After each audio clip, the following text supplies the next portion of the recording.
What's up everybody? Ben here with the Spirit of Running, and today we're talking about the Hoka Clifton 9.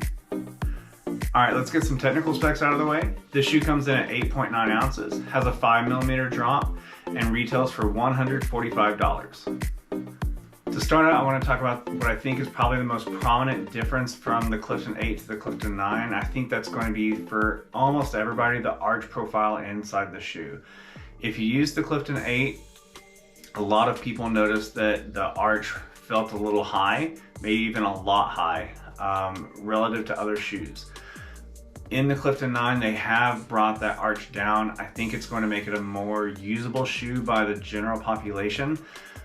For me, the Clifton 8 wasn't really a problem because you can generally park a truck beneath my arches, but I did notice that the Clifton 9 just fits a little more comfortably overall.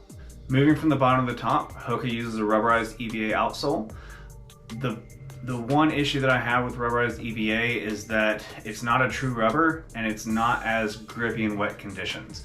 So if you live in an area that is constantly under rain, just be aware that if you're going through wet conditions at speed and you hit a corner, you're not going to have the ultimate traction that you might have with a true rubber outsole. Moving through the midsole, you got two different densities of the EVA. This gives a little more plush feeling, I feel, in the Clifton 9 compared to previous versions of the Clifton. This gives a really nice amount of cushion as you step down and you move through your stride, while giving enough responsive kickback from the ground that you feel in control of your stride. The upper on the shoe fits really well. One of the things that I love is this little thumb tab. Some people, I think, have been turned off just by the aesthetics of it, but I've found that it works a lot better than the finger loop to get the shoe on. The lacing system feels really good. We've got a really nice cushion tongue here. The tongue is sewn into the shoe, so there's no slippage left to right.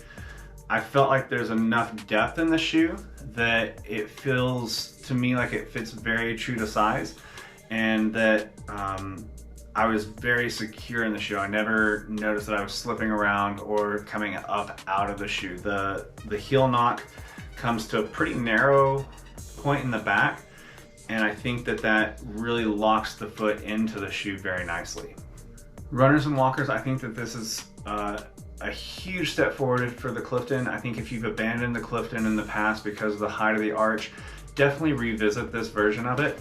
The cushion on the shoe is phenomenal, and I think that the way that the shoe moves to the stride can benefit runners and walkers. I think this is a shoe that you can take through an entire training cycle, whether you're doing 5K, 10K, half or full marathons.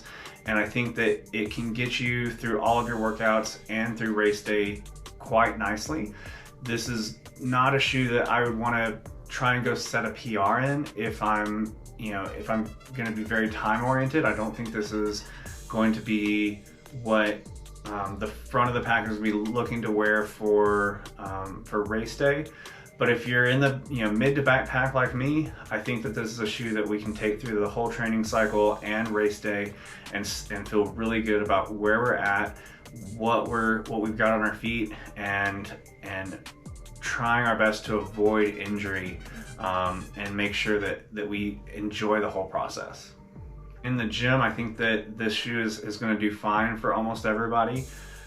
Because of the stack height, not going to be a shoe that I want to do heavy squats, heavy deadlifts, a lot of heavy lifting in.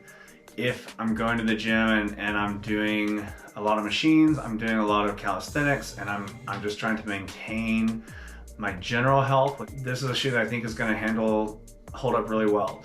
Now, if you're in that group that I'm thinking Orange Theory, CrossFit, anybody using rowers a lot, this may not be the shoe for you for one particular reason. The stack height of the shoe is going to get in the way of really locking down on that rower and getting that strap over your foot so that you're secure and you can get all the power that you need to in your row. On the daily shoe, work shoe side of things, I think this is gonna be a really fantastic option for a whole lot of people. If you're a Hoka devotee, but the shape of the new Bondi is not working out for you, I think let's have a look at the Clifton 9. The shape is a little more open in the midfoot, whereas in the Bondi 8 it definitely kind of closes down a little bit more and seems to feel like it's a little more narrow in the midfoot.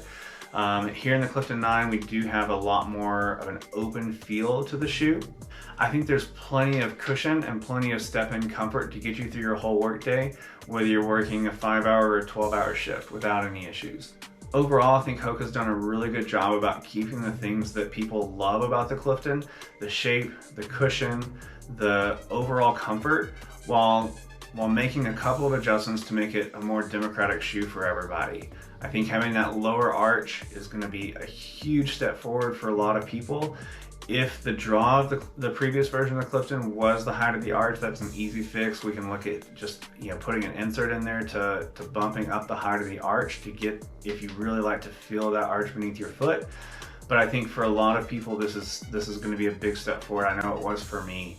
Again, the shoe retails for $145, so I think it's a really good shoe to look at if we're trying to get a quality shoe to kind of do everything in, but maintain a manageable budget as well.